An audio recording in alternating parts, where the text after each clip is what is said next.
मेरठ, जो अपनी मिठास के लिए जाना जाता है। लेकिन 18 मार्च 2025 को एक ऐसा क्राइम सामने आया जिसे सुनकर आप सभी का दिल दहल जाएगा, जिसे सुनकर आप सभी को नफरत होने लगेगी। नफरत प्यार करने से।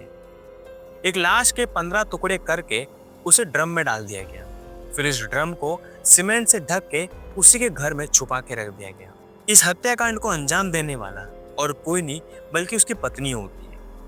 एक पत्नी के दिल में अपने पति के लिए ऐसी कौन सी नफरत थी जिसने एक भयानक क्राइम को अंजाम दिया? क्या है ये केस, चलिए जानते हैं डिटेल में। हत्या इतना जघन्य है कि सुनकर रोंगटे खड़े हो जाएं। मुस्कान ने पति सौरभ राजपूत की पहले हत्या की, फिर लाश के टुकड़े किए। शव के टुकड़ों को एक ड्रम में सीमेंट के साथ जमा दिया। 2016 जब सौरभ राजपूत ने मुस्कान रस्तोगी से लव मैरिज किया था, अपने फैमिली के खिलाफ जाके।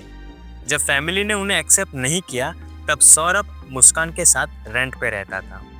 सौरभ के पास बहुत ही अच्छी सी जॉब थी। वो एक मर्चेंट नेवी ऑफिसर था जिसकी अच्छी खासी सैलरी थी, लेकिन वो अपनी जॉब छोड़ के मुस्कान के साथ जिंदगी बिताना चाहता था। फिर शादी के ठीक 3 साल बाद 2019 को उनके घर में एक नया मेहमान आता है। एक छोटी सी प्यारी सी बच्ची का जन्म होता है। बस उसके बाद से उनकी जिंदगी खराब होना चालू हो जाती है। सौरभ का एक क्लोज फ्रेंड होता है जिसका नाम साहिल शुक्ला होता है। जब भी सौरभ घर पे नहीं होता है या किसी काम से बाहर जा रहा होता है या फिर जॉब पे होता है, तब साहिल उसके घर पे आता है, उसकी वाइफ से बात करता और देखते ही देखते उसकी वाइफ और साहिल, इन दोनों को एक दूसरे के दिल में जगह बन जाती है। इन दोनों को एक दूसरे से प्यार होने लगता है। शायद मुस्कान ने इस बारे में कभी नहीं सोचा होगा कि वो अपने फैमिली के खिलाफ जाके सौरभ से शादी कर रही है। उसने शायद ये भी नहीं सोचा होगा कि उसकी एक छोटी सी बच्ची भी है, बट फिर भी वो साहिल के साथ अफेयर करती है, सौरभ को चीट करके।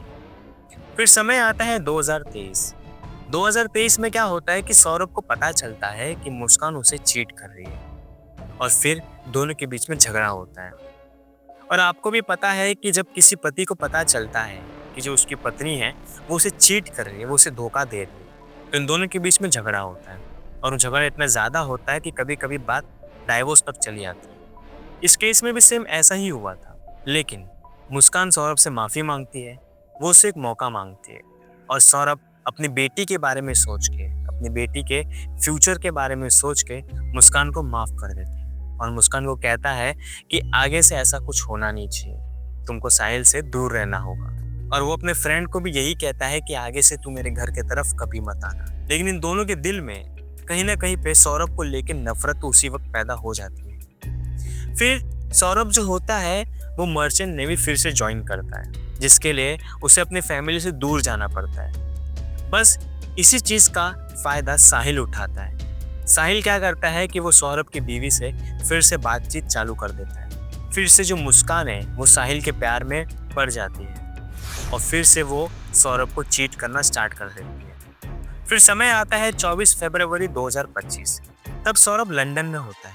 सौरभ अपने मर्चेंट नेवी की ड्यूटी कंप्लीट करके मेरठ आ रहा होता है अपनी बेटी का 6th बर्थडे सेलिब्रेट करने के लिए। और जब ये आता है तब मुस्कान और साहिल, इन दोनों को एक दूसरे से बात करना बंद करना पड़ता है, क्योंकि उन्हें ऐसा लगता है कि अगर हम पकड़े गए तो प्रॉब्लम हो सकती है। लेकिन इन दोनों के दिल में एक मिलने की तड़प होती है, एक बात करने की तड़प होती है।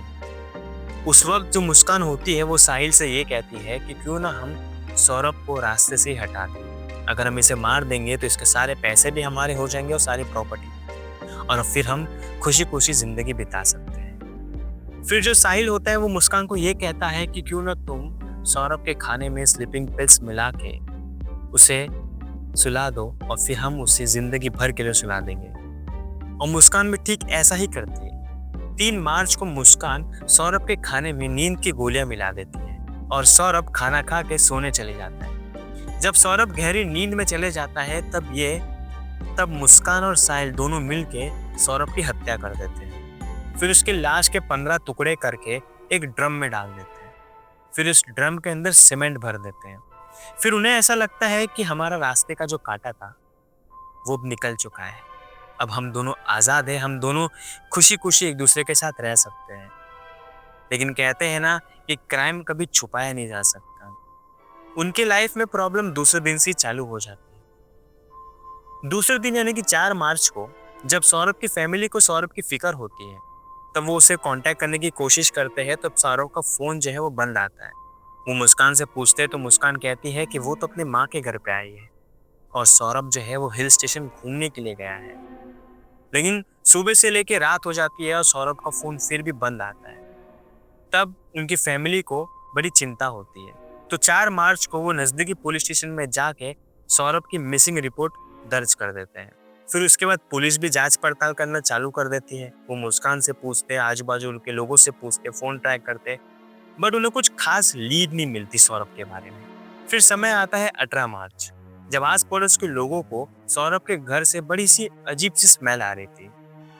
फिर वो सौरभ के जो फैमिली मेंबर्स होते हैं उन्हें इन्फॉर्म करते हैं और कहते हैं कि इस घर से बड़ी सी अजीब सी स्मेल आ रही है। तो जो सौरभ का भाई होता है वो जब उस घर के अंदर एंटर करता है तब वो महसूस करता है कि घर में कुछ तो गड़बड़ है। तब वो मुस्कान से पूछता है तो मुस्कान बिना सोचे समझे अपने बॉयफ्रेंड के साथ उस घर के तरफ रवाना होती है। मुस्कान के मन में डर होता है कि कहीं उन्हें सच पता ना चल जाए, लेकिन तब तक देर हो जाती है। जैसे ही वो लोग घर के अंदर आते हैं, उनका भाई उन्हें पकड़ लेता है और पुलिस के हवाले कर देता है। फिर उसके बाद ये दोनों बता देते हैं कि सौरभ को हमने मार दिया है और उसके शरीर के टुकड़े करके हमने इस ड्रम के अंदर डाल दिया है। फिर ये जब लोगों को पता चलता है तो लोग एकदम पूरी तरह से शॉक हो जाते हैं। तो ये थी कहानी, एक ऐसे वारदात थी जहाँ पर एक पत्नी ने अपने बॉयफ्रेंड के लिए अपने ही पति का कत्ल कर दिया और इतना बेरहमी से कत्ल किया जिसे सुनकर आप सभी के होश उड़ गए। तो ये कहानी आपको कैसे लगी, ये क्राइम स्टोरी आपको कैसे लगी, आप कमेंट करके ज़रूर बताएं। अगर उस दिन उसके घर से स्मेल नहीं आ रही होती तो शायद ये दोनों कभी पकड़े नहीं जाते, लेकिन अपराध कभी छुपाया नहीं जा सकता। आज नहीं तो कल सबके सामने आना ही है। अगर आप इसी तरह से क्राइम डॉक्यूमेंट्रीज देखना पसंद करते हो या फिर लेटेस्ट न्यूज़ को अपडेट रखना पसंद करते हो तो आप हमारे चैनल को सब्सक्राइब जरूर कर लीजिए। तो मिलते हैं नेक्स्ट क्राइम की डॉक्यूमेंट्री के लिए। अभी के लिए गुड बाय फ्रेंड्स।